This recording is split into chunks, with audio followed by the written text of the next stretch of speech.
যে তোমাকে ভালোবাসে সে অবশ্যই তোমাকে সময় দিবে।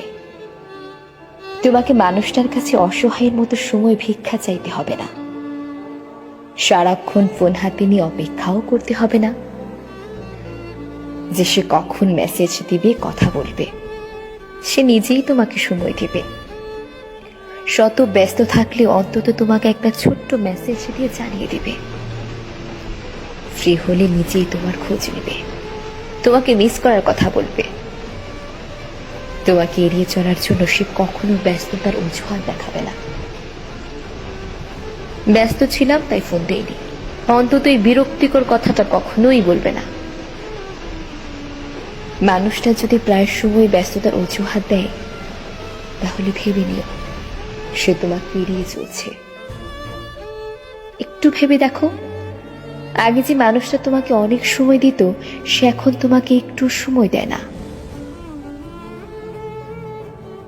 যদি ভেবে থাকো হয়তো সত্যিই ব্যস্ত ছিল, তাহলে বলবো ভুল ভাবছো।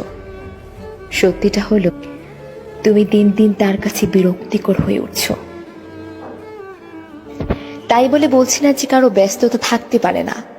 হ্যাঁ, মানুষের কর্মজীবনে ব্যস্ততা থাকতেই পারে, তবে সেই ব্যস্ততার মাঝে ভালোবাসার মানুষটির খোঁজ নেওয়ার নামই ভালোবাসা।